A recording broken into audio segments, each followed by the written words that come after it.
Morning. Good morning, everyone. Good It's 6 morning. o'clock on the 28th of January, 2026. And it's cold outside. It is so cold.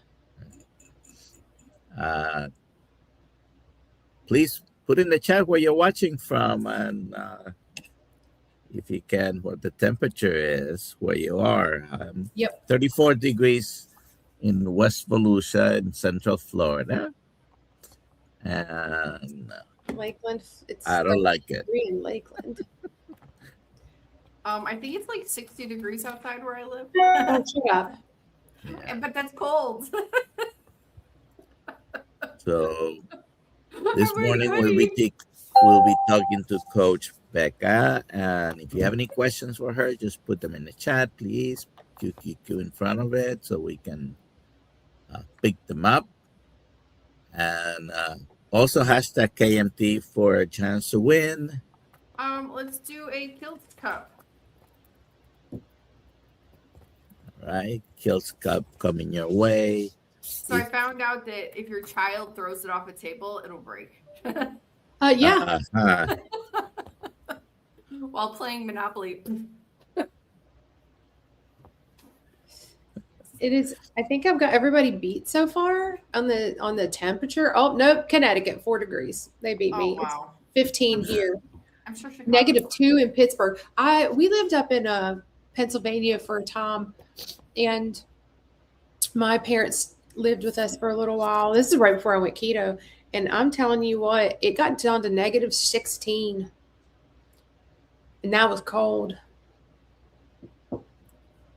Yeah, my coldest has been in the streets of New York on the middle of February, back in 1986. It was probably with the wind chill and everything, -30.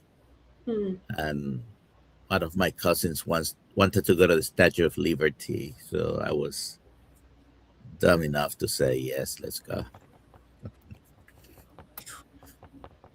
It's cold here. Oh, anyways,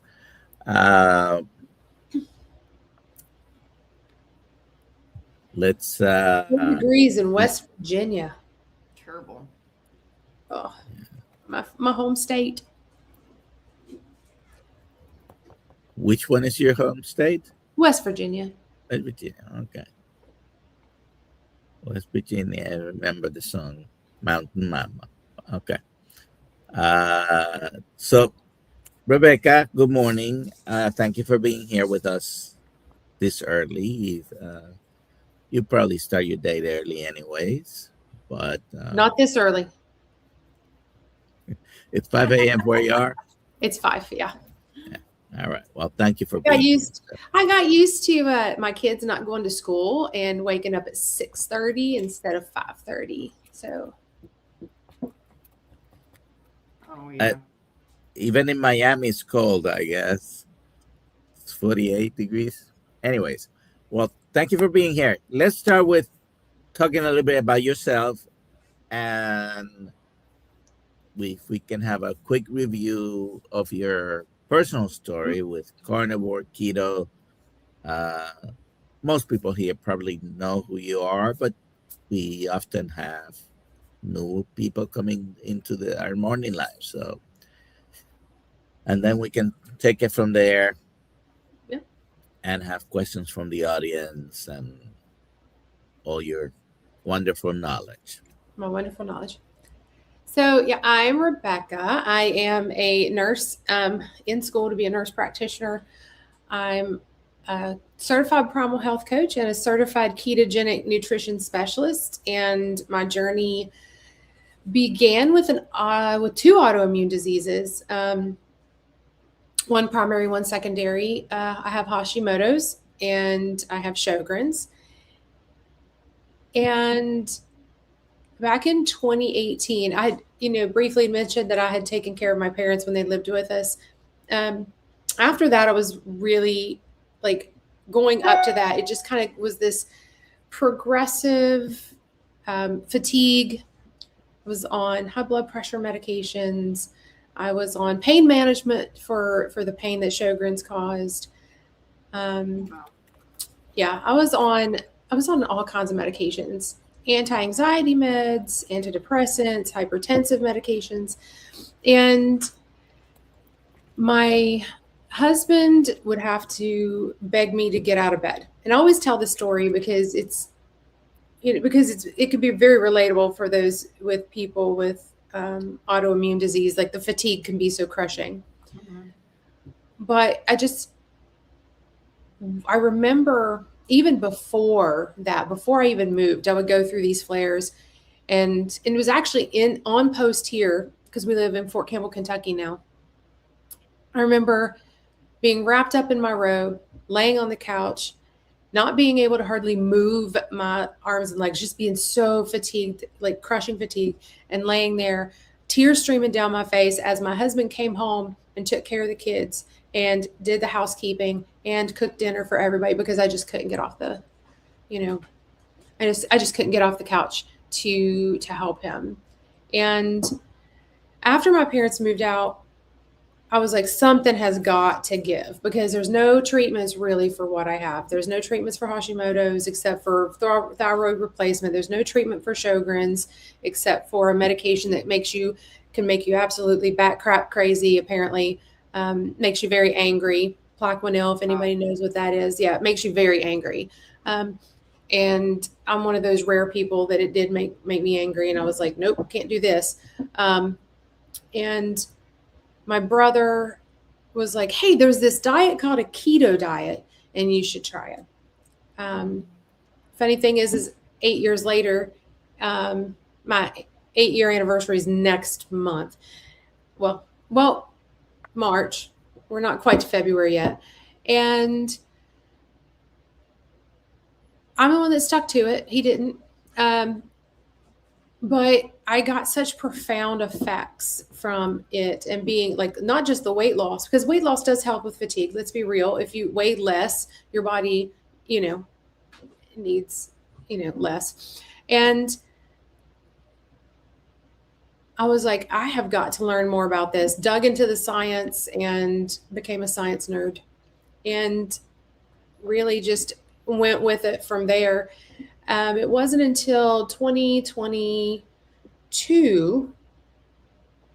So December of 2022, I think it was December of 2022, I found Dr. Ken Berry online and joined his tribe there and started a carnivore diet.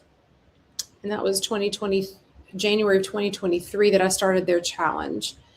Went to KetoCon that year, met all the people. And it just like snowballed. And now here we are. I am more keto than carnivore. I have some days that are carnivore, and I have some days that are ketovore, and some days that I'm keto. And I've been known to have a paleo day. So it just depends on the day and how I'm feeling. I have slowly reintroduced some things back into my diet and found what I can have, which is nice. But it took years to do that. So trial and error with those. Yeah, trial and error. And it's interesting because, because I am a primal health coach and we teach everything from paleo to lion diet. And I was like, let me see what happens if I eat something that's paleo. I do not do well with sweet potatoes. Yeah. So that's one that just, it tore me up. I think my body wasn't used to that much fiber is what I think it was. And I was miserable for 3 weeks. My intestines did not like it. Yeah, 3 weeks. I was like, well, I am not eating that again. At the same time, I'd also eaten a handful of pecans. So I haven't touched those again either, just because I'm, a little bit paranoid. Hadn't heard that. I'll have to look into the sweet potatoes are bad for the thyroid thing and see if I can find the science behind it. Well, Sally Norton has written a whole book about probably that particular She says Well, high she in talks about oxalates. it is higher in oxalates. So it just depends on if you're sensitive to oxalates or not. I don't know. I didn't know anything about oxalates. I just was like, I don't like these things, and most of them are high in oxalates. I'm like, I don't like them, so I just stopped eating them. I don't know. The only one I miss is cauliflower. I do miss cauliflower. I liked cauliflower, but it's not good for your thyroid. Yep. No. So if we have any questions, please put them in the chat. Alia, you have any general comments or questions for Rebekah? I mean, speaking of sweet potatoes, last year at Thanksgiving, I made my kids sweet potatoes. I know, bad mom. And they ate that. They're like, "This is so disgusting. Why does a potato taste like this?" Well, I mean, there are some sweet potatoes that are orange, yellow, and then some sweet potatoes that are actually white. Wow. Anyways, it's a mild goitrogen as well. So it is in the list of goitrogens that in particular can affect the thyroid. Well, let me check and see if there's any questions. Candy, I did that too. I can't remember what it was. I don't know if it was actually coffee or if it was like sweet tea. Like, because they brought me sweet tea instead of unsweet. Because I like my tea unsweet anyway. Like, I like the bitter taste. I like black coffee. I'm weird. But it's like, it's cloying. It's like when you eat something that's that, sweet and you haven't had it in a long time, it's almost like it gives you this weird feel in your mouth.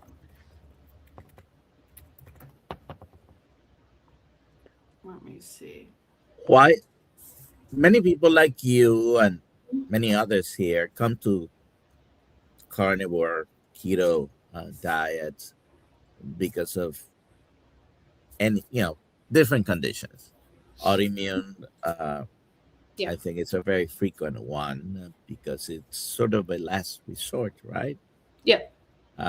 Why do you think removing plants and fibers act as such a powerful reset button for the immune system? So I actually agree with the people who are in the camp that a lot of these things stem from gut health. Yeah. And that we have destroyed our guts. And I think that's why we're seeing like this huge explosion of autoimmune issues. I do believe that some autoimmunes come from big things like getting the Epstein-Barr virus. I do think that it does come from things like that too, like an overtaxing of the immune system. But I do think that as we break down the barrier in our gut and those tight junctions become so loose and we're getting all these foods, going through our guts, these proteins, and they're leaking, and we've proven leaky gut. I do think that once you heal, like remove all of those plants and remove the chemicals that are on a lot of those plants, it allows the gut to reset and heal. But there's some people that can't do that. And I'm not sure. There's some people can't add things back in and they're stuck with lion diet for the rest of their life. And I'm not sure why that is, but I think a high fat component is part of that. The high fat component for what part? Like as the healing? I do. I think that especially when you're in my age group, mid 40s, you grew up with Susan powder and, fat makes you fat. And, so you're eating, everything that you're eating is high oxalate. Everything is all plant-based because it's fat-free, and or boneless, skinless chicken breast, which was about the only meat you could eat. And it's like, we've destroyed our guts with it, especially with glyphosate. I'm a huge anti-glyphosate person. So unfortunately, it seems to be almost everywhere when you look into it. So it's so hard. Yeah. So I really, one you thing made a reference to Susan Powder. Stop the she's doing insanity. Uh, stop lot these. of Yeah, she's doing a documentary to make her big comeback. she is okay. Yeah, which is hilarious. Okay, we do have a couple questions now. Okay. Amy Brisket Boomers, I love the carnivore diet. I don't know why carnivores want to add non-carnivore foods. I'm having trouble deciding whether to add eggs or dairy. Well, I don't know about the eggs or the dairy. Depends on your tolerance. But why, like if you're asking why I wanted to add non-carnivore foods, because there's things I just honestly enjoy. And I have found some by adding things back in that I can tolerate. The whole goal of a carnivore diet, really is to heal and to be an ultimate elimination. And it's okay to, I think it's okay to add things back in if you can tolerate them. Obviously, don't go out and eat the cake, but real whole foods, then that you enjoy. I like green beans. Like green beans are great foods. So Amy's actually has been doing the lion diet for the month of January. Mm-hmm. So she is trying to decide whether to add those things back in. Yeah. So dairy, I would say eggs first, and I'd start with egg yolks, because dairy is notoriously inflammatory. Yeah. Notorious. So are egg whites. Let's see. Karen, thanks for sharing your story. How long have you been a health coach and how did you get started? So I started getting certifications in 2019 and started with certified ketogenic nutrition specialist. Formally, how long have I been coaching? I have been coaching formally since January of 2024. Formally, everything else was like for not for pay, and coaching my family or forcing my family to do my bidding on the diet. Just kidding. There's no coaching your family usually because No. But Mama buys the groceries. Usually, sometimes my husband does, but he's thoroughly entrenched now, so we're good. My husband loved that we did the carnivore diet because I stopped trying to shove salad down his throat. How many wives have ruined their husbands? GFT Homestead, what are your plans when you finish your education? Oof. Right now, just I will get a job somewhere. That's where I'm at. Because I've had lots of people, especially in a lot of people in the carnivore and ketogenic community. There's been maybe not a lot, but a few people that have whispered, like, you need to come here and work. And right now I'm just I just want to get through school. Yeah. Because it is hard. Would you consider going as a civilian, but doing work with the military since you are? So probably not. I do not like military treatment facilities. They are notorious. Wow. They're infamous. Like, all you got to do is go and look at some of the big ones, like Darnall Army Medical Center. It's Fort Hood. Go look at Womack at Fort Bragg, Blanchfield here at Fort Campbell. Just go and look at their ratings and people making comments, and then you'll be like, ooh, I don't know if I want to work there or go there. Horror stories. I've heard horror stories. I have horror stories. You don't get a doctor that's like seasoned most of the time. You get people right out of med school. And me and doctors in residency don't get along very well.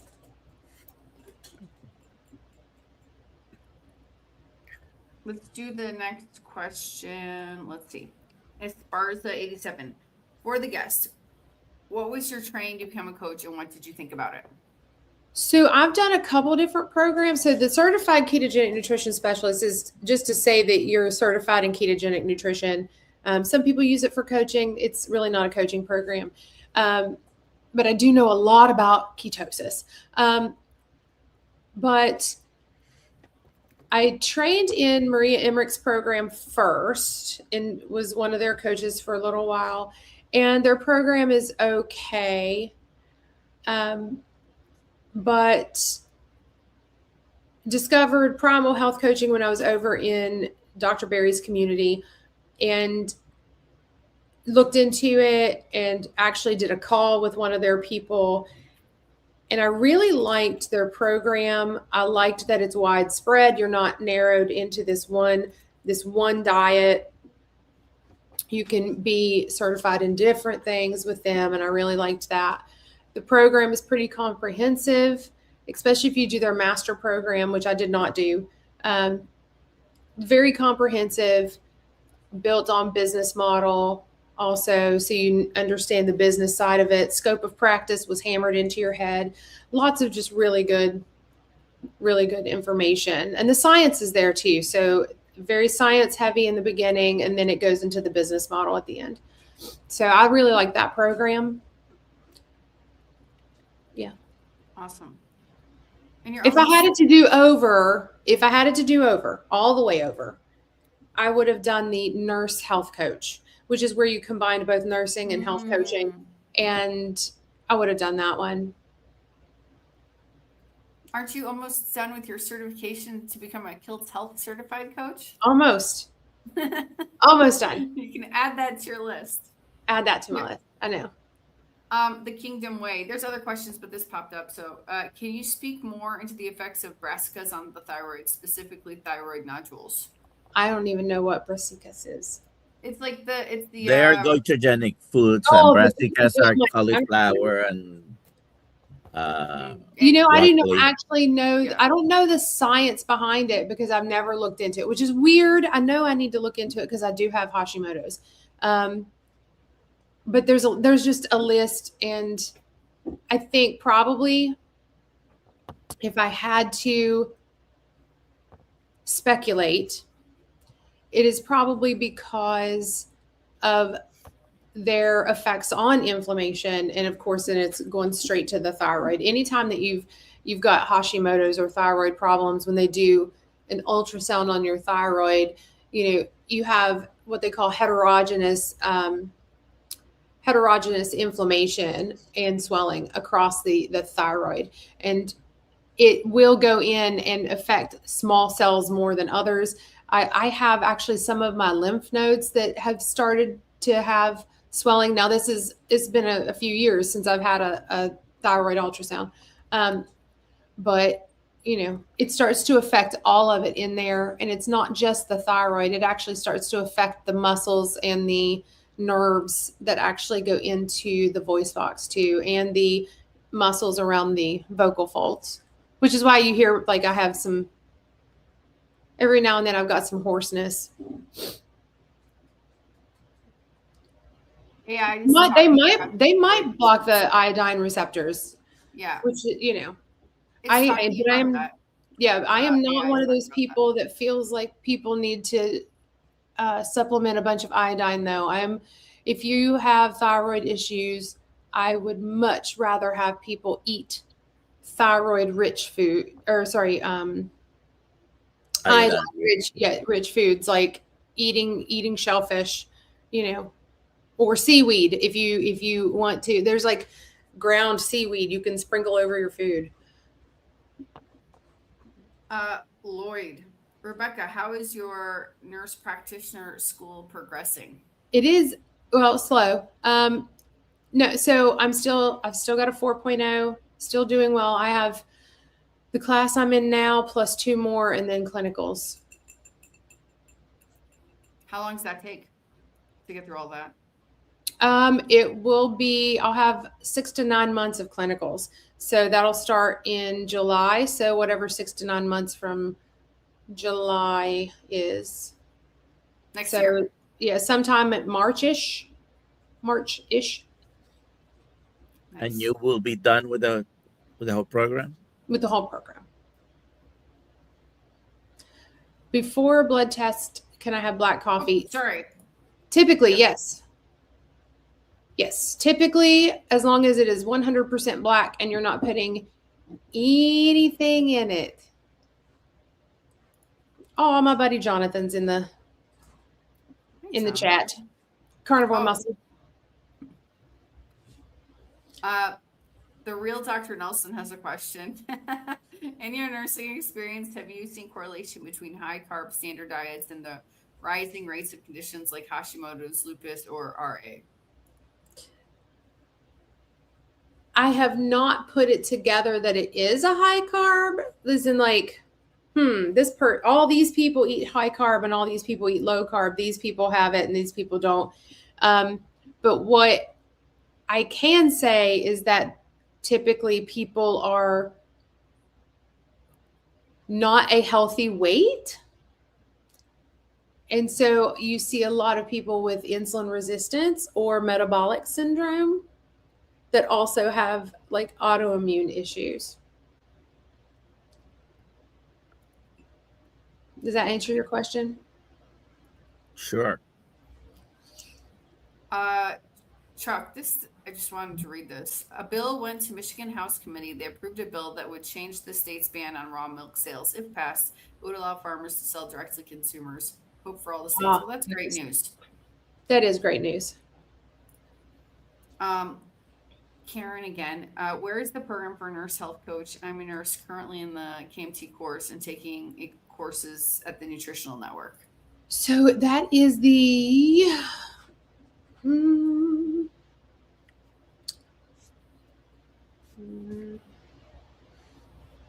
I think it's the integrative nurse coach. Oops, here he is. We keep kicking him out. Good morning. I had technical difficulties this morning. Okay. Well, I can understand. texted you. It's called oversleeping. Oh, sorry. It's called turn the alarm off at whatever. I needed a little extra sleep today. It's all good. It's okay. Good morning, good. everyone. Good morning. Good morning. Good morning. It's Good like, morning. oh my God, it's 6. I think it was 6:20 when I woke up. Like, woo, Wow. woo. It's the Integrative Nurse Coach Academy is one of them. I think there's two programs, but the Integrative Nurse Coach Academy is one of them. And then you can sit for the boards with that one. You can sit for the National Health and Wellness Coaching Board, whatever it is. Awesome. Let's see. Max has a question. Woke up with a sore throat, want to use something soothing, but want to stay away from Halls and things with sugar in them. Any recommendations? I'd say you could do something like, you could do tea, like throat coat tea. It's a good one. Mm-hmm. It's okay to use plants or medicine a lot of times, guys. I think. And sugar was one of the earliest of the medicines. It was. Small amounts. Yeah. Infrequently. Oh, wow. Yeah. But it does honey. Like, I know you don't want to do honey, but honey does soothe a sore throat. I think it has an anesthetic property to it. And raw honey is medicinal because it contains other bacteria, yeast, and molds that actually are antimicrobial. And so that's Well, a honey good one. never goes bad.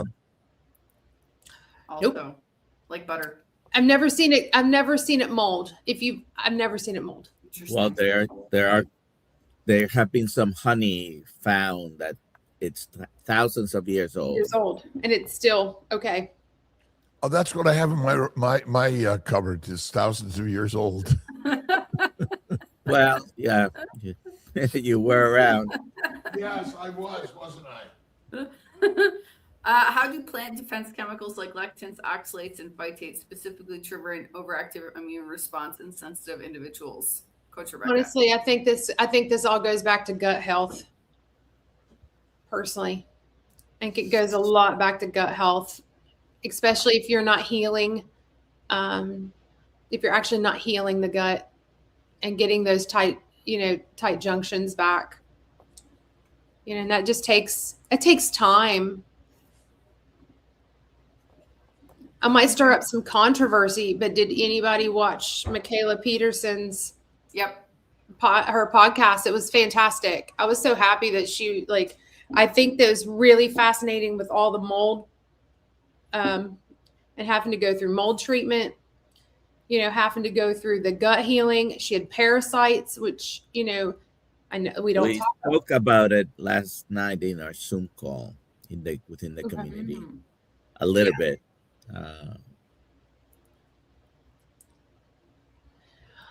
I mean, was it still good? Yes, it doesn't go bad. That's so cool. There we go.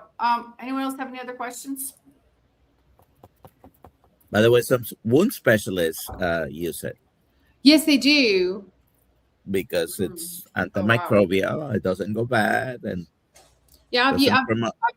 I've put honey, you can get it in little sheets, honey sheets that you cut, and you can get it in tubes. And I've mostly used the tubes, and you just go and you you clean the wound and squeeze it onto your glove and shove it up in then cover it with the dressing. And it's amazing what it looks like afterwards.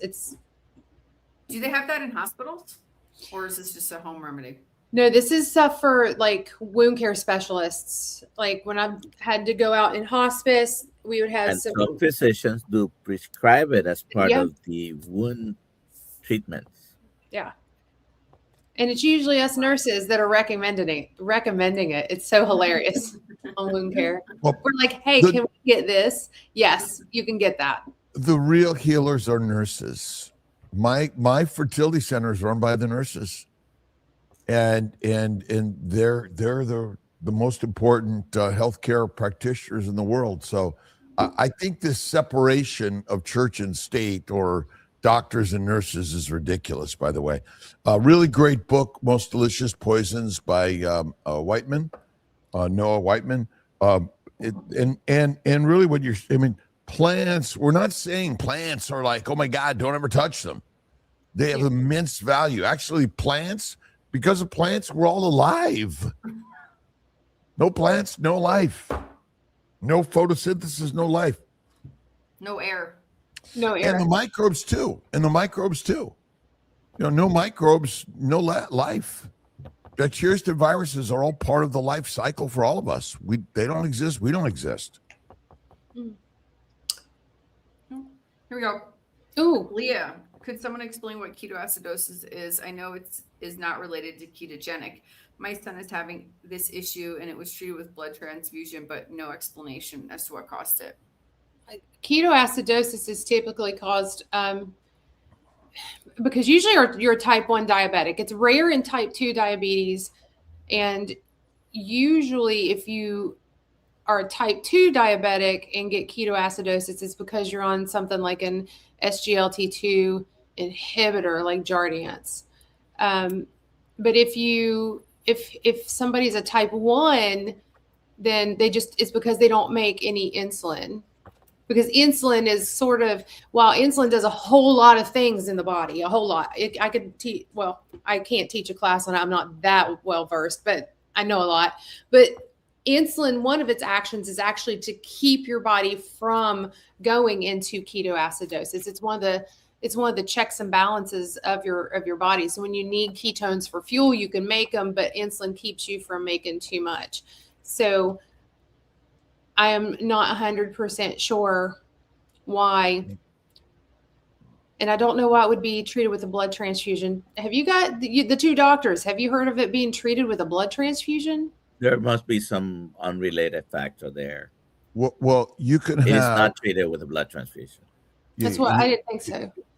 Unless you were going through some septic shock and hemolysis, that would be the only way. But you can also have significant sepsis, and with sepsis often comes comes a acidotic state, and ketones can show up in lots of ways. But I don't believe the ketones are the cause of the acidosis. It's and you'll see it in hyperglycemia, which causes a ion shift, which causes the actual acidosis as one of its biggest problems. But you're right, Rebecca, that it really is lack of insulin basically doesn't allow you to make fat.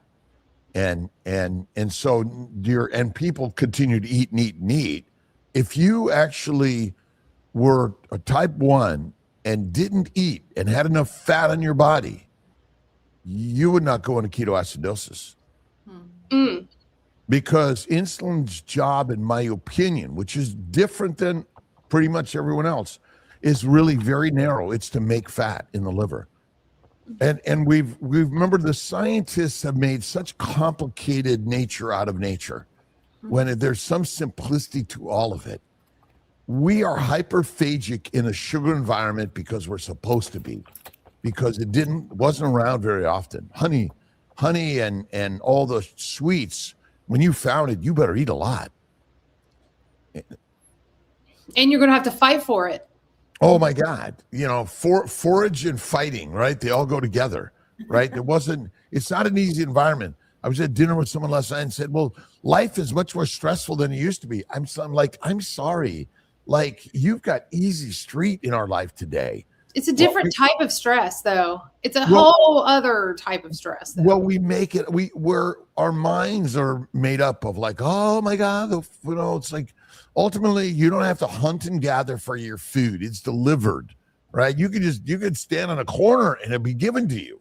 Yeah. But 50,000 years ago, you had to fight for it and forage for it and hunt for it. And bulls are not going to let you kill them easily. Or the woolly mammoth. They definitely want to live. Yeah. Oh, go ahead, Dr. Kiltz. Something simple to all of it that we're just, we're missing. Oh. So, well, it depends. I've actually not had one on corticosteroids, but I have had them on biologics.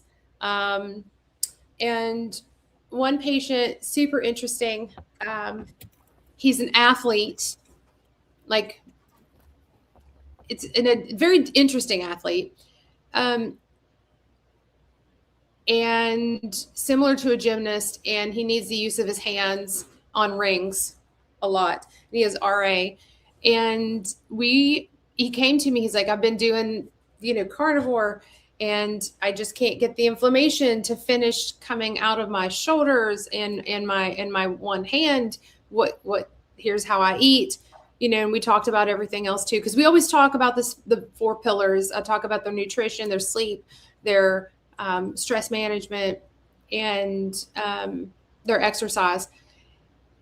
And I was like, you're going to hate me, but we need to take out dairy. He's like, I was afraid you were going to say that. I was like, I know, I'm sorry. And he did. And within a month, we were able to start looking at weaning him off the biologics, and he's still off the biologics. So, but he also had to go not just dairy free, he also had to do a much higher fat to protein ratio than most people. So, Interesting. Yep. As a hunting animal, humans are hunters, and we hunted, killed, and ate. mhm.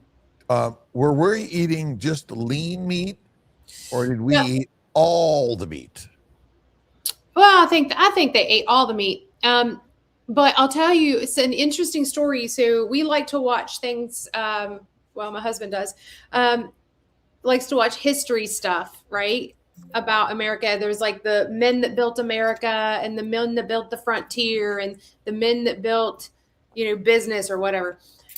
So it was about Lewis and Clark, and one of the things that they did is the Indians that they were with, the Native Americans, when they would go across the United States and they would kill like animals, if they brought back one that was too lean, they would leave it. They'd be like, we can't eat that. So there are stories, anecdotes out there that they did prefer fattier meats. In fact, one of the times when Lewis and Clark, this is interesting. Undaunted Courage. Read it. It's great.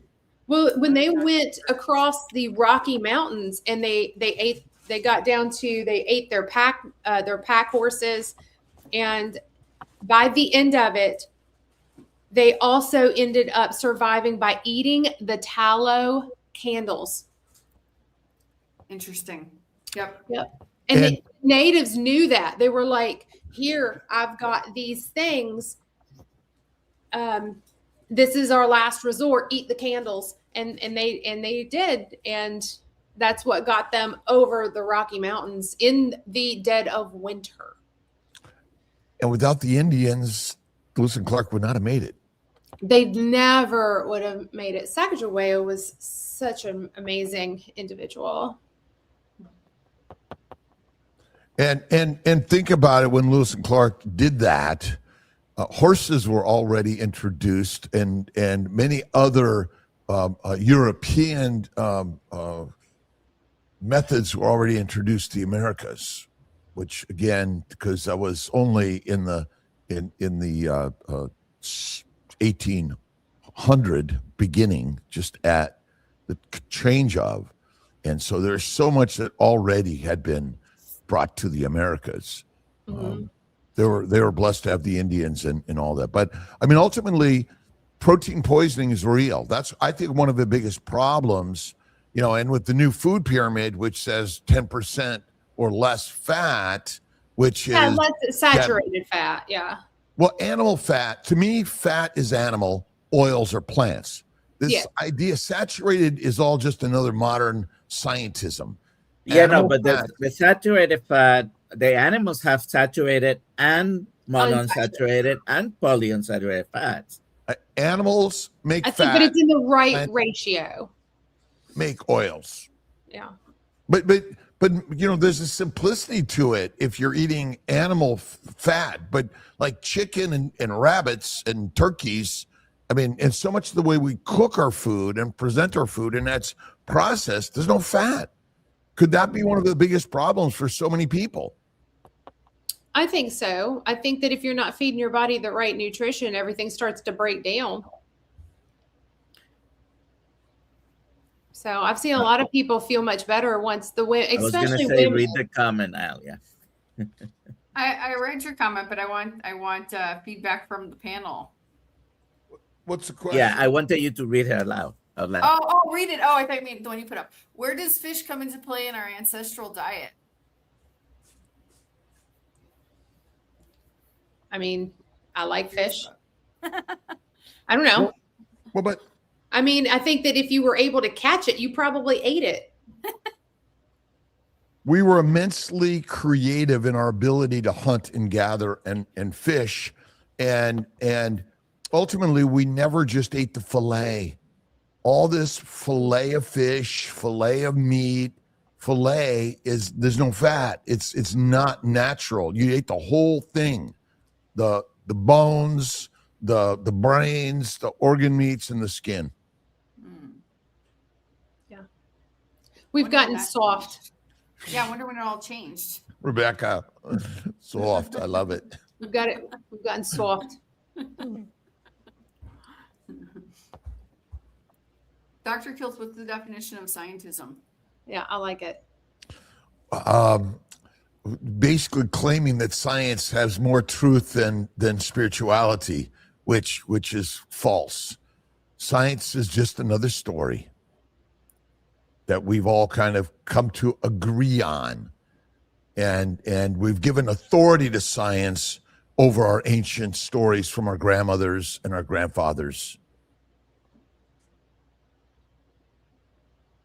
and our wives. 2 ears, 1 mouth. Use the ears more than the mouth. Men. I like what Dr. Nelson put up about like the fattened calf in the Bible too. If you like go all the way back into the Old Testament, when the Jews were asked to sacrifice animals, part of the requirement was that you had to give the best part to God. And they gave the best part was like he demanded the fat, and that was the best part of the animal. And so as a pleasing aroma, and it's like I find that's interesting because that's what God says that the best part of the animal is also. So Yeah, it's not the only example in the Bible. Definitely there are multiple, but usually the fatter animal was prized. Curves cure. Curves cure. they say thick thighs save lives. There's a reason women continue to carry the fat. Yeah. And we chastise fat and obesity, which is absolutely incorrect. Obesity and fat causes no disease. The visceral fat, subcutaneous fat, intramuscular fat, and perirenal fat causes no disease. The disease is caused by plant protein, low-fat diet, period, and no fasting. We're not grazing animals. Ew. In Asia, the eye of the fish is selected first. Wow. What's in the eye? Because in Asia, like many other parts of the world, they still honor the ancient philosophy. I was having a conversation with someone last night and was like, "Oh, the Bible, that's bullshit. Science." I'm like, "Okay. You're going to war carrying a Bible, not Scientific America, I'm telling you." He said, "Well, I'm bringing tobacco and alcohol." I said, "Okay, go at it." You had a fun conversation last night. Oh, it was interesting. Very, very interesting. Oh.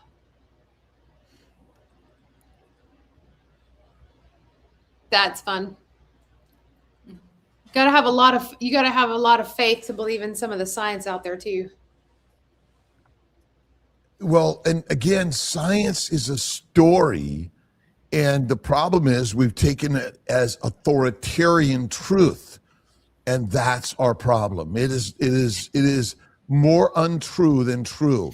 Where the problem is all these.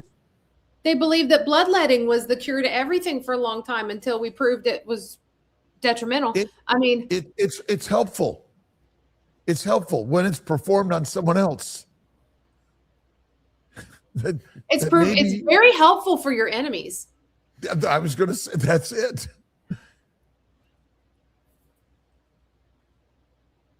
All right, let's see. Let's see. What we can see. Let's see what we can see. Speaking of C, the eyes are high in vitamin C. Oh. I went and got my eye examined. I hadn't had my head examined in a while, but they stuck just to my eyes, which was okay. And the cornea macula all looks amazing. There's not the vessels really look. There's no calcium deposits. Oh, that's good. It is good.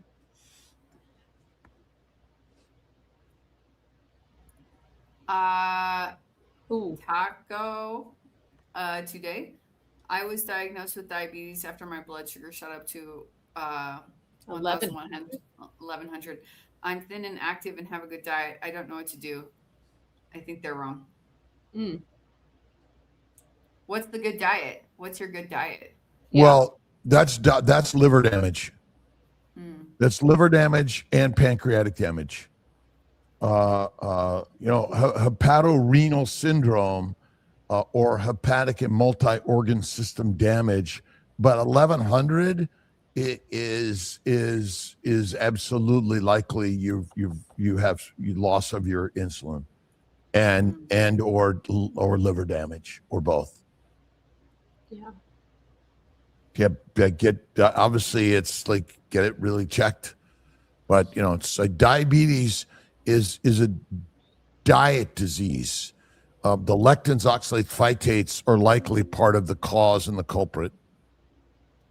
The diet is lean meat, eggs, and avocado for taco today. Lean meat, eggs, avocado. Deadly. Fatty meat, eggs, no avocado. My daughter would die to an avocado. So it's an allergen, which is kind of hard for people to understand. Well, a lot of people don't know that avocado is a cross sensitivity to latex allergies too. Wow. if you have, there's a few different foods that if you have a latex allergy, you have to be very careful consuming. So I know this probably doesn't apply to her, but avocados, kiwis, and bananas are all three that you can have a cross sensitivity to. And my daughter's allergic to bananas and avocados.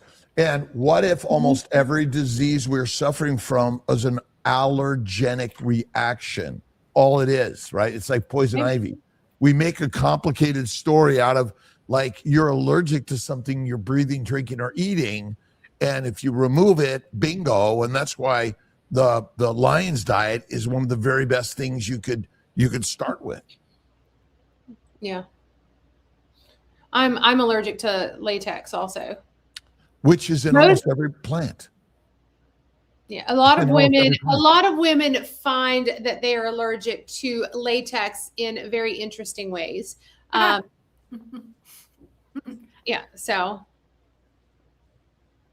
I learned from gloves giving me a rash, like hand gloves. that is also one way that women find out is if they have to use gloves. Like I can't use them. Like I get rashes right here, especially. What other animal says, give me a pair of gloves? I know. For what? Because you're But touching. listen, I'm not going, there are certain things I'm not going into without gloves on. Right. But those are in our modern world of like, okay. But ultimately part of our problem is we're masking and gloving. We don't want to touch human beings. True. I mean, like Florence Nightingale put a mask and gloves on. What did she do? Oh, she just washed hands. That's right. But she touched people. Oh, yeah. Yeah. Touched people. I have a picture of my dad as a Navy corpsman back in Vietnam. And he's in a hospital and he's doing a blood draw on a guy with hepatitis and he's not wearing gloves and it freaks me out. Grandma Nina 25, what is the recommendation for high cortisol at night and low cortisol in the AM? Honestly, fixing your sleep and your stress management. Sleep is if you're doing everything right and you're nutrition is on point and you know it's on point and you're not lying to yourself saying, hey, I'm also eating, a little bit of this over here isn't going to hurt me. Sleep is the number one thing that you can work on. Get your sleep hygiene correct. Don't get the blue light blockers, turn off the TVs at least an hour before bed. I mean, don't watch anything on a screen after dark. Go to bed at the same time, get up at the same time. And once you start getting that circadian rhythm regulated, your stress levels go down, your cortisol levels regulate back to where they're supposed to. It's pretty remarkable what happens when you get your sleep right. But I think, people don't take naps. Lions and wolves and most carnivores. Cats. My cat naps all the time. Oh my God, right? I mean, so we're like, you got to get your 8-12 hours. I mean, it's like dumb. Like I'm up at 2 a.m. typically, and I take a nap at 2 p.m. Oh my gosh, you have my website. I need to fix my website. I love it. I have newer pictures. I need to get in there. I just have not had time. I study so much, guys. You have no idea. I need to go and revamp all of that because right now I'm not even taking one-to-one clients. Okay, Rebecca, get out of here. You just got to go redo things and come back later. I know, right? Yeah, right. Come on. I don't have time. You're a superstar. I'm not a superstar. Yes, you Stop are. it. Oh, we're doing the giveaway. Oh, Let's that was do fast. a Kiltz Cup. Yeah, we end at 59 minutes because then YouTube translates it into a bunch of languages. So we make sure we're out of here by then. Carnivore junkie. Yay! Email me, alia@drkiltz.com with your address and name, and we will get you your Kiltz Cup. Congratulations. I want to say that we are less than 2 weeks away from the Tampa meetup, and we want everybody to come to the Tampa meetup. We still have tickets available. If I could. We'll do one in Chicago in July, so you should come to that one. It's So kind the of one- closer. Chicago in July. July. Yeah, Wow. July 25th. So keeping it ketogenic, keeping it keto LLC. Look at that pretty lady. Let's follow her. All right, everybody. That's when my hair's curly. Yeah. I didn't have time I to had make I had a question I didn't ask about redheads and anesthesia. Maybe next time. Well, I do need more. I do need more. More red or more anesthesia? More anesthesia. We need about 20% more. We burn it off faster. Oh, it's not a joke? No, No, it's not a joke. it's serious. not a joke. That's why pain management is it's interesting with even pain management with people that are redheads because we burn it faster. We actually metabolize it a little faster. Redheads are dangerous. We are. And when I see a redhead, it was like, okay, we got to be really cautious here. You got to be very, very cautious with. That's why they gave us red. It's like, oh my God, it's to stay away. It's to stay away. And but it is true. It is true. One of my grandmas was a redhead, and a cousin is a redhead. Oh, wow. They're a force. Definitely. All right. With that said, see y'all later, guys. Bye. We got like a 1 minute left. Those in class today at 3 p.m. Eastern time. It's the last The one, the legal in and outs of setting up a coaching business. I'll be there. There you go. And Kiltz Health, join us. Yeah. Join us. We love it. Rebecca, thank you. Thanks for having me. And remember, doctor, I'm not dead yet. I know he's like, maybe he's dead.